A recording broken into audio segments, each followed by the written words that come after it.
পর ঘটনা এমন হলো, একটি বাণিজ্যিক কাফেলা সেখানে এলো।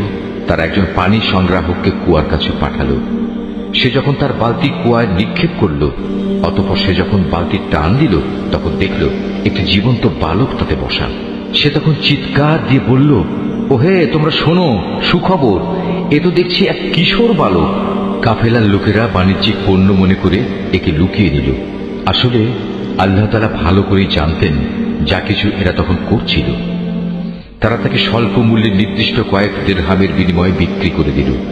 বিনা পুঁজির পণ্য বিধায় এ ব্যাপারে তারা বেশি আশাও করেনি। মিশরের যে ব্যক্তি তাকে ক্রয় করেছিল, সে তাকে নিজ ঘরে এনে তার স্ত্রীকে বলল, সম্মানজনকভাবে এর থাকার ব্যবস্থা করো।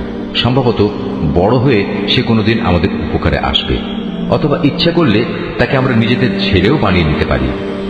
এভাবেই একদিন আমি মিশরের জমিনে ইউসুফকে সম্মানজনক প্রতিষ্ঠা দান করলাম, যাতে করে আমি তাকে স্বপ্নের ব্যাখ্যা সহ অন্যান্য বিষয় আশায় সম্পর্কিত জ্ঞান শিক্ষা দিতে পারি। আল্লাহ তাআলা সব সময় স্বীয় ইরাদা বাস্তবায়নে ক্ষমতাবান, যদিও অধিকাংশ মানুষ এ কথাটা জানে না। অতঃপর সে যখন পূর্ণ যৌবনে উপনীত হল, তখন আমি তাকে নানা রকম প্রজ্ঞা ও জ্ঞান দান করলাম। আর আমি এভাবেই নেককার লোকদের পুরস্কার দিয়ে থাকি। একদিন এমন হলো, সে যে মহিলার ঘরে থাকত, সে তাকে তার প্রতি অসৎ উদ্দেশ্যে আকৃষ্ট করতে চাইল, এবং এ উদ্দেশ্যে সে তার ঘরের দরজাসমূহ বন্ধ করে দিয়ে তাকে বলল, এসো আমার কাছে। এই অশ্লীল প্রস্তাব শুনে সে বলল, আমি থেকে বাঁচার জন্য আল্লাহ তাআলার কাছে আশ্রয় চাচ্ছি। তিনি আমার মালিক, তিনি আমার উৎকৃষ্ট আশ্রয়। যে আল্লাহ তাআলা আমাকে আশ্রয় দিয়ে এখানে থাকতে দিয়েছেন, তার সাথে এই জুলুম আমি করব কিভাবে? তিনি অকৃতজ্ঞ জালেমদের কখনো মুক্তি দেন না। সে মহিলা তার প্রতি অসৎ কাজের এরাদা করে ফেলেছিল, এবং সেও তার প্রতি একই উদ্দেশ্যে এরাদা প্রায় করেই ফেলত, যদি না সে বিশেষ রহমতের নিদর্শন হিসেবে তার মালিকের নিদর্শন প্রত্যক্ষ না করত। এভাবেই আমি ইউসুফকে নৈতিকতার উচ্চমানে প্রতিষ্ঠিত রাখলাম, যেন আমি তার থেকে অন্যায় ও অশ্লীলতাপূর্ণ কাজ দূরে সরিয়ে রাখতে পারি। অবশ্যই সে ছিল আমার নিষ্ঠাবান বান্দাদের একজন। অতঃপর তারা উভয়ই সম্পূর্ণ ভিন্ন ভিন্ন উদ্দেশ্যে দরজার দিকে দৌড়ে গেল। মহিলা তাকে ধরতে গিয়ে পেছন দিক থেকে তার জামা টেনে ছিঁড়ে ফেলল। এমত অবস্থায় তারা উভয়ই তার স্বামীকে দরজার পাশে দাঁড়ানো অবস্থায় পেল।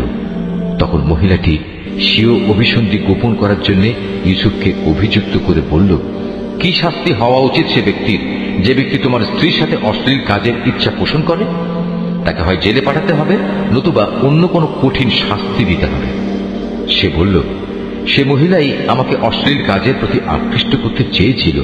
এ সময় সে মহিলার আপনজনদের মধ্যে থেকে একজন এসে সাক্ষী হিসেবে নিজের সাক্ষ্য পেশ করে বলল, ইউসুফের জামা তদন্ত করে দেখা যাক। যদি তার জামার সম্মুখ ভাগ ছেঁড়া হয়ে থাকে, তাহলে বুঝতে হবে অভিযোগের ব্যাপারে সে মহিলা সত্য বলেছে, এবং সে ইউসুফ মিথ্যাবাদীদের একজন। আর যদি তার জামা পেছন দিক থেকে ছেঁড়া হয়ে থাকে, তাহলে বুঝতে হবে সে নারী মিথ্যা কথা বলছে, এবং সেই সত্যিবাদীদের একজন। অতঃপর এ মূল নীতির ভিত্তিতে সে গৃহস্বামী যখন দেখল তার জামা পেছন দিক দিয়ে ছেঁড়া, তখন সে আসল ঘটনা বুঝতে পেরে নিজের স্ত্রীকে বলল, কোনো সন্দেহ নেই, এটা তোমাদের নারীদের ছলনা। আর সত্যি তোমাদের মতো নারীদের ছলনা বড় জঘন্য। হে ইউসুফ, তুমি এ নিয়ে বাড়াবাড়ি করা ছেড়ে দাও, এবং হে নারী, তুমি তোমার অপরাধের জন্য আল্লাহর কাছে ক্ষমা প্রার্থনা করো, কেননা তুমি এখানে আসল অপরাধী। বিষয়টা জানাজানি হয়ে গেলে শহরের নারীরা নিজেদের মধ্যে বলতে লাগলো, আজিজের স্ত্রী তার যুবক গোলামের প্রতি আসক্ত হয়ে পড়েছে, তাকে তার গোলামের প্রেম উন্মত্ত করে দিয়েছে। আমরা তো দেখতে পাচ্ছি সে সুস্পষ্ট গুমরাহিতে নিমজ্জিত হয়েছে। সে মহিলা যখন ওদের কানাকানি ও ষড়যন্ত্রের কথা শুনল, তখন সে ওদের সবাইকে নিজের ঘরে ডেকে পাঠালো এবং তাদের জন্য একটি মাহফিলের আয়োজন করল। রীতি অনুযায়ী প্রত্যেককে খাবার গ্রহণের জন্য এক একটি ছুরি দিল। অতঃপর যখন তারা খাবার গ্রহণ করার জন্য ছুরির ব্যবহার শুরু করলো, তখন সে ইউসুফকে বলল, এবার তুমি এদের সামনে বেরিয়ে এসো।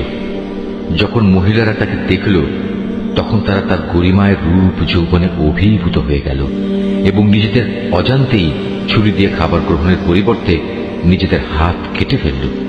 তারা বলল, কি অদ্ভুত সৃষ্টি, এ তো কোনো মানুষ নয়, এ তো হচ্ছে এক সম্মানিত ফেরেশতা।